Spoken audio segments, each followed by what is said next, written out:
The entire courtroom went silent the moment the judge looked up and saw me. His gavel froze midair. His face drained of color.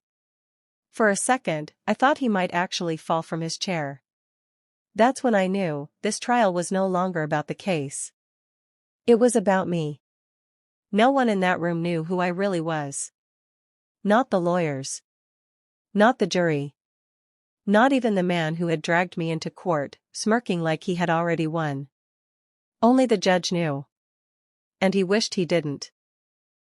I stood there quietly, dressed plainly, my hands folded, my eyes lowered like a frightened woman with nothing left. That was the role I had learned to play very well. The charges against me were simple on paper: fraud, identity manipulation, and conspiracy. According to the man sitting across from me, my ex-husband, I was a liar who had destroyed his life. He had told everyone I was nobody. A woman from nowhere. A mistake he once married and quickly escaped. If only they knew. "Proceed," the judge finally said, his voice unsteady. My ex-husband's lawyer stood confidently. He spoke about money missing from accounts, documents signed under false names, and a woman who had vanished for years only to reappear when it benefited her. Every word painted me as a criminal. I listened without reacting. I had waited years for this moment. I could wait a little longer. When it was my turn to speak, I stood slowly.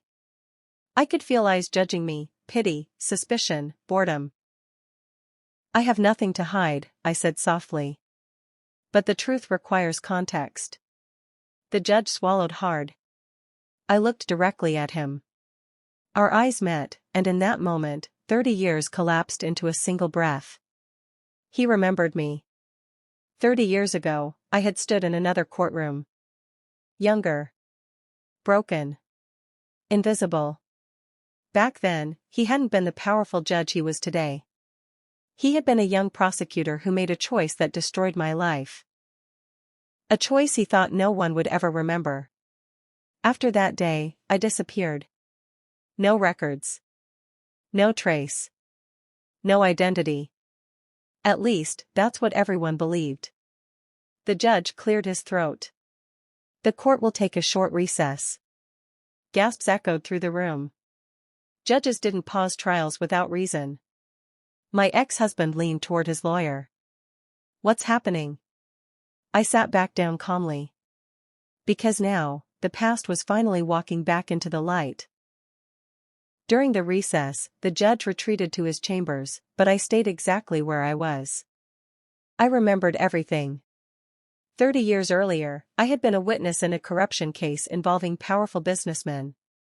I had proof, documents, recordings, names. I was promised protection. Instead, I was erased. The young prosecutor, this same judge, had told me quietly, "For your own safety, you need to disappear." What he didn't say was that my testimony would be buried, the case dismissed, and the men I exposed would walk free. I lost my name. My home. My family.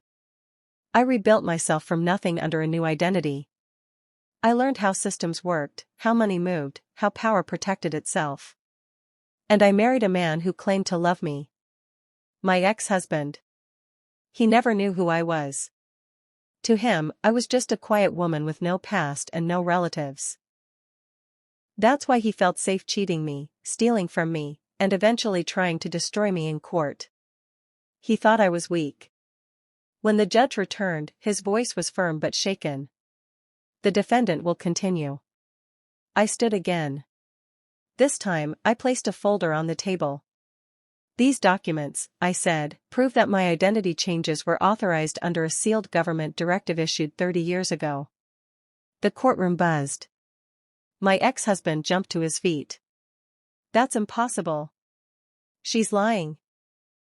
The judge raised his hand. "Sit down." I continued. "The money my husband claims I stole? It was transferred to an account registered under my legal protection status. An account he accessed illegally."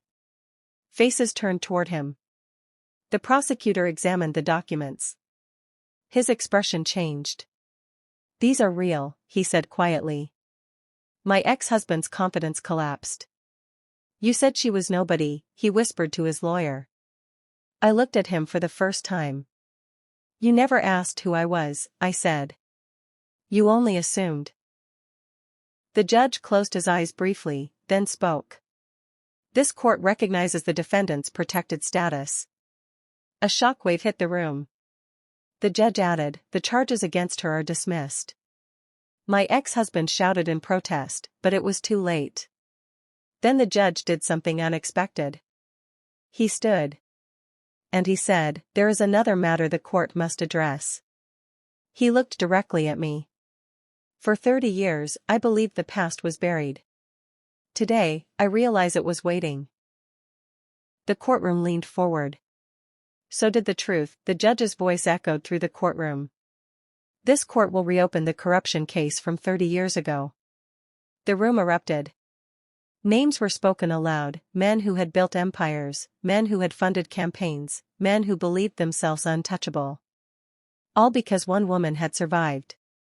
My ex-husband slumped in his chair, realizing he had married the very past he tried to erase. I felt no anger toward him. Only clarity. When the session ended, reporters flooded the hallway, shouting questions. Who are you? Why did you disappear? Is this revenge? I stopped and turned. I am not a ghost, I said. I am the truth you ignored. The judge resigned a week later. The reopened case led to arrests, confessions, and long-delayed justice. As for me, I didn't reclaim my old name. I didn't need it. I had learned that power doesn't always shout. Sometimes it waits quietly until the moment no one expects. And when it stands, even a courtroom falls silent. If this story moved you, remember this. Never underestimate someone just because they are quiet. Never assume the past is buried. And never believe the truth disappears just because you choose not to see it. Backhand index pointing right, like, share, and subscribe for more powerful stories where hidden truths finally come to light.